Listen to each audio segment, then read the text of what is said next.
আরও বড় মোর্চা হবে আশা করছি।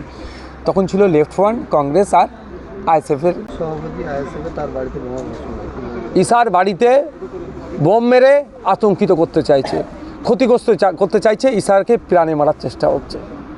আমাদের পক্ষ থেকে অভিযোগ দায়ের করা হচ্ছে, যদি কাশীপুর থানা, কলকাতা পুলিশ এটাকে ওই ব্যানার ছিঁড়া ছোটো ঘটনা, অমুক ঘটনা বলে এড়িয়ে যাওয়ার চেষ্টা করে, প্রপার যদি না ব্যবস্থা গ্রহণ করে, আপনাদের বলে যাচ্ছি এই ঘটনা যেহেতু এখানে এক্সপ্লোজিভ বোমের বিষয় উঠে এসছে, তখন ন্যাশনাল ইনভেস্টিগেশন এজেন্সি অর্থাৎ এনআইএকে চিঠি দেবো, এনআইএকে এটার বিষয়ে অভিযোগ করব। তাহলে আপনারা ইনভেস্টিগেশন করুক, কেন ভাঙড়ে বোম হবে, কেন ভাঙড়ে বোমাবাজি হবে। আজকে মমতা ব্যানার্জি ভাঙড়ে 8টা থানা করে দিল হিংসাকে আটকানোর জন্য, সেই ভাঙড়ে বোমাবাজি হবে, পুলিশ প্রশাসন ব্যবস্থা গ্রহণ করবে না, এটা তো মেনে নেওয়া যায় না। কিছু হলেই আইএসএফে ছেড়ে দিলাম, এই মিথ্যা আর্মস অ্যাক্ট, এক্সক্লুসিভ অ্যাড করে দিচ্ছে, যা দরখাস্ত লিখে নিয়ে আসছে সেটাই এফআইআর হিসাবে ট্রিট করে দিচ্ছে। আর এই ঘটনার যদি ব্যবস্থা থানা না নেয় আমরা করব।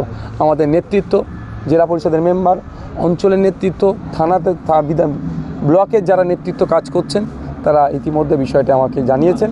আমিও তাদেরকে আশ্বস্ত করেছি যে থানাতে তারা লিখিত জমা করছে। যদি থানা ব্যবস্থা গ্রহণ না করে আপনারা দেখবেন হয়তো এনআইএ ঢুকছে এখানে, তখন কিচ্ছু করার নেই।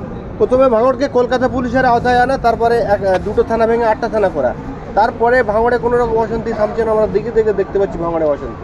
কি বলবেন? শাসক চাইছে না অশান্তি থামুক, ভাঙড়ের মানুষকে শাসক শান্তিতে থাকতে দিচ্ছে না। আপনারা দেখেছেন নন্দীগ্রামে, যেখানে শুভেন্দু অধিকারী দিন রাত মমতা ব্যানার্জি সম্পর্কে বাজে মন্তব্য করছে, সরকার সম্পর্কে বাজে মন্তব্য করছে, মুসলমানদের সম্পর্কে বাজে মন্তব্য করছে, রাজ্যের মানুষের সম্পর্কে বাজে মন্তব্য করছে, তার ওখানে অবজারভার দিয়েছে, এখানে কেন করছে? এটা বুঝতে হবে যে ভাঙড়কে শাসক ভাঙড়ের জন্য চক্ষুশূল হয়েছে, আটকাচ্ছে। এরকমভাবে হিংসা দিয়ে আটকাতে পারবে না, থানা বাড়িও আটকাতে পারবে না ভাঙড়ের মানুষকে। ভাঙড়ের মানুষ যে পথ দেখিয়েছে, রাজ্যের মানুষ সেই পথে আগামী দিনে হাঁটবে।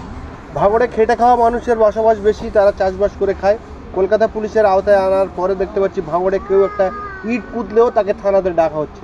এটাকে কোনোভাবে দেখছিলেন? কোনোভাবে এটাকে মেনে নেওয়া যায় না। থানার কাজ এটা নয়, থানার কাজ এটা নয়। যদি কনসার্ন কোনো ডিপার্টমেন্ট তাকে চিঠি করে তাহলে হবে, কিন্তু এখন যারা পঞ্চায়েত চালাচ্ছে তাদের তো আর সিট দ্বারা ঠিক নাই, দুর্নীতি করছে। ফলে থানা যদি এই ধরনের কাজ করে, চরম গরিত কাজ, ঘৃণিত কাজ করছে, এটা থানার কাজ নয়। তারপরেও বলবো, যদি এই ধরনের কারোর সাথে হয়ে থাকে, তার প্রথম কাজ হবে আমি বিধায়ক আছি, আমাকে জানাতে পারে লিখিত, আমাকে জানাতে অন্যায় থাকলে কোনো থানা যদি এরকম ডেকে তাকে ধমকায় চমকায়, তাহলে সেই থানার যে অফিসার, সব অফিসার তো এটা করে না, যে অফিসার তাকে ধমকাচ্ছে চমকাচ্ছে বা অবৈধ লেনদেনের কথা বলছে, তার বিরুদ্ধে ডিসি স্যারের কাছে একটা অভিযোগ দায়ের হোক। অভিযোগ দায়ের ডিসি স্যারের কাছে অভিযোগ দায়ের করার পরেই অভিযোগের একটা রিসিভ কপি নিয়ে তখন অন্তত ভাঙড়ের বিধায়কের কাছে দিক, তারপর ভাঙড়ের বিধায়ক সেই অফিসারের বিরুদ্ধে কী ব্যবস্থা গ্রহণ করতে পারে দেখুক আপনারা। কিন্তু সমস্যা হচ্ছে এটা, এত অন্যায় হচ্ছে কিন্তু কেউ অভিযোগ দায়ের করছে না। যারা অভিযোগ দায়ের করছে না তারা হয়তো ভাবছেন কি হয়ে যাবে না হয়ে যাবে, এই ভাবার জন্য আরও বেশি অন্যায়ের শিকার হচ্ছে মানুষ। আপনাদের বলবো এগিয়ে আসুন, এই অন্যায়ের বিরুদ্ধে আইনত লড়াই করুন, পেন খাতার লড়াই করুন, তাহলে দেখবেন এটা সমাধান হবে। দেখছিলাম গতকাল কয়েকদিন আগেই একটা ভিডিও দেখছিলাম, কোনো নাকি ইললিগাল কনস্ট্রাকশন হচ্ছিল, ওখানে নাকি পুলিশ আক্রান্ত হয়েছে। কতটা সত্যতা জানি না, কিন্তু তাহলে পুলিশকে আক্রমণ করাটা উচিত নয়। আমি পুলিশকে আক্রমণের বিরুদ্ধে, পুলিশ যদি তোলে তার যেমন বিরুদ্ধে, পুলিশকে আক্রমণের বিরুদ্ধে। সুতরাং কাউকে আক্রমণে যেতে হবে না। পুলিশ অন্যায় কাজ করলে তার এগেনস্টে লিখিত ডিসি স্যারের কাছে জমা করুন, নলমুড়িতে ডিসি অফিস আছে, আর সিপি স্যারকে মেল করুন, আর বিধায়ক হিসাবে আমার কাছে একটা কপি পাঠান, দেখি আমরা কি করতে পারি। ইনলিগাল কনস্ট্রাকশন রোধ করার জন্য পুলিশের কোনো না, পুলিশ যেতে পারে না, পুলিশের রাইট নাই। আপনি বাড়ি করছেন, আপনার বাড়ির সামনে গিয়ে দাঁড়ানো আটকানো, এটা কি হচ্ছে? পুলিশের তখনই রাইট হবে, পুলিশকে যখন লোকাল অথরিটি, লোকাল প্রধান, লোকাল পঞ্চায়েত যখন পুলিশকে রিটেন দেবে যে অমুক জায়গায় ইললিগাল কনস্ট্রাকশন হচ্ছে, ওটাকে আপনি আটকান, তখন যেতে পারবে, তার আগে যাওয়ার রাইট নাই। কিন্তু পুলিশ আজকে তার পুলিশিংটা ছেড়ে শুধু ওই তোলাবাজির পুলিশের একটা অংশ তোলাবাজিতে ব্যস্ত হয়ে পড়ছে। কার কাছে গরিব মানুষ থেকে শুরু করে কাউকে ছাড়ছে না। ফলে এই আজকে দুদিন হচ্ছে। পুলিশিংটা কি? পুলিশিং হচ্ছে এই বোম মারছে, হ্যান করছে, তান করছে, সমাজ বিরোধী, তাদেরকে আটকানোর মেন কাজ এটা।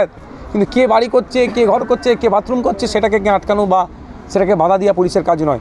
পুলিশের কাছে যদি আবারও রিপিট করছি, যদি পঞ্চায়েত বা কনসার্ন ডিপার্টমেন্ট যদি চিঠি করে, যে অমুক জায়গায় এখানে একটা ইললিগ্যাল কনস্ট্রাকশন হচ্ছে, এটাকে বন্ধ করুন, পুলিশ তখন আসবে, এসে বন্ধ করবে। এটা তার ঠিক উল্টো হচ্ছে। বলিনি আমি অনেক আগে, এটা সরকার চলছে না, এটা সার্কাস চলছে, এটা সেই চলছে, সার্কাস হচ্ছে তো এটা। আপনি বলছেন অভিযোগ করতে পুলিশের বিরুদ্ধে, সাধারণ মানুষ তো করতে হবে, এইটাই সুযোগ নিচ্ছে যারা দুর্নীতিগ্রস্ত পুলিশ, যারা সৎ পুলিশ, তাদের বিরুদ্ধে আমার একটা কথা নেই, তাদের হয়ে আমরা লড়াই করি। দুর্নীতিগ্রস্ত পুলিশগুলো এই সুযোগটা নিচ্ছে। আরে ওই পুলিশটাকে তো আপনি মাইনে দিয়ে রেখেছেন, ওই পুলিশটার যে খাকি ড্রেসটা পরে আছে আপনার ট্যাক্সের টাকাতে আছে, তাহলে আপনি ভয় পাবেন কেন? ওই ভয়টা আপনার মনে ঢুকিয়ে রাখা হচ্ছে। পুলিশ বাঘ সিংহ নয় আপনাকে খেয়ে নেবে, পুলিশ হচ্ছে আমাদের সামাজিক বন্ধু। পুলিশকে আমরা তৈরি করেছি, সিস্টেমটাকে এনেছি, আমাদের সমাজের মধ্যে অন্যায় কেউ করলে, কেউ আইন না হাতে তুলে নেয়, পুলিশের মাধ্যমে তাকে শাস্তি, পুলিশের মাধ্যমে কোর্টে নিয়ে গিয়ে তাকে শাস্তি দেওয়া হবে। এই জন্য পুলিশিং সিস্টেম, আমরাই পুলিশিং সিস্টেমটাকে এনেছি জনগণ আমাদের সুবিধার্থে। তাহলে পুলিশ আমাকে খেয়ে ফেলবে না। কালকে দক্ষিণ চব্বিশ পরগনা জেলার দায়িত্ব দেওয়া হয়েছে জাহাঙ্গীর খানকে, আর সেই নিয়ে দেখলাম যে ভাঙড়ে কিছু তৃণমূল সমর্থকেরা তারা বোম ফাটাচ্ছিল, তৃণমূলীরা আবার এই কাইজারামের তৃণমূল নেতা তার অফিস ভাঙচুর করলো। এই ধরনের ঘটনা ঘটে গেছে। হ্যাঁ, দায়িত্ব পেয়েছি কি পাইনি অফিসিয়ালি আমি বলতে পারবো না, তবে আমি একটা কথা বলি, আজকেও বলছি, ক্ষমতার শীর্ষে যে আজকে আছে কালকে তাকে নিচে নামতেই হবে। আজকে যে নিচে আছে সে কালের ক্রমে ওপরে উঠবে। ওপরে আপনি যখন আছেন, ক্ষমতার মধ্য গগনে আপনি আছেন, যে আপনি ধরাকে সরা মনে করছেন, কালকে কিন্তু আপনার অবস্থা মাটিতে হবে, অর্থাৎ নিচে হয়ে যাবে। কালকের কথা ভেবে আজকের ক্ষমতাটাকে ইউটিলাইজ করুন। যদি এই ধরনের ঘটনা হয় তাহলে আমি জানি না কি হয়েছে না হয়েছে, আমার ওদের পার্টি ইন্টারনাল ম্যাটারে আমার ঢোকা প্রয়োজনও বোধ করছি না, মুদ্রার এই পিঠোরা। তবে ওই জাহাঙ্গীর খান না কার নাম বললেন, কি নাম? হলদার জাহাঙ্গীর খান। ওই জাহাঙ্গীর, তার নামে মনে এখন নটোরিয়াস ক্রিমিনাল ট্যাগটা লাগেনি, আছে কি নাকি? এটা থেকে মানে ও পরহেজ আছে, এখনও পর্যন্ত নটোরিয়াস ক্রিমিনাল ট্যাগটা লাগেনি। খাতায় কলমে কী আছে বলতে পারবো না, যতটুকু আমরা জানি। তো ওরা কে আসলো, কে দায়িত্ব পেলো, আমি তো চাই মমতা ব্যানার্জি স্বয়ং এখানকার দায়িত্ব নিক, সুবিধা হবে। সরাসরি এখানটা বুঝুক, এখানকার মানুষের কথা ভাবুক, এখানকার মানুষ কত সরল সহজ দেখুক। ওই নটোরিয়াস ক্রিমিনালের মাধ্যমে বার্তা গেলে তো হবে না। এখানকার মানুষ কতটা সহজ সরল, মানুষ কত মিশুকে। মমতা ব্যানার্জি সঠিক নিজে থেকে যদি দায়িত্ব নেয় এই জায়গা বিধানসভার ভাঙড়ের, তাহলে আরও লাভ হবে আমাদের। ভাইজান, এত বিধানসভা থাকতে ভাঙড়কে এত টার্গেট কেন করা হচ্ছে? তার মানে ভাঙড়ের মানুষদের চক্ষু শুন, ভাঙড়ের বিধায়কদের আতঙ্কের কারণ হয়ে দাঁড়াচ্ছে। ভাইজান, 2021-এর মতো কি 2026-এ সংযুক্ত মোর্চা জোট করবে? আরও বড় ফ্রন্টের মধ্যে যারা আছে, এবার দেখবেন লেফট ফ্রন্ট, কংগ্রেস, আইএসএফের বাইরে অনেক রাজনৈতিক দল থাকবে, এবং আমাদের ফ্রন্টের মধ্যে অনেক সামাজিক সংগঠন থাকবে। তারা ভোটে কন্টেস্ট করে না, কিন্তু তারা বিজেপি তৃণমূলকে হারাতে চায়।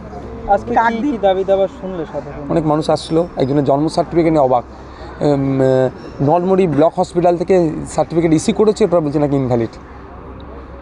তা সেটা একটা ভয়ঙ্কর অভিযোগ শুনলাম। আরেকজনের দীর্ঘদিন ধরে 2015 সালে জন্ম হয়েছে বাচ্চাটি, এখনও জন্ম সার্টিফিকেট দিচ্ছে না, কোনো টাকা চাইছে, হেল্প করছে, দান করছে, সেটা শুনেছি।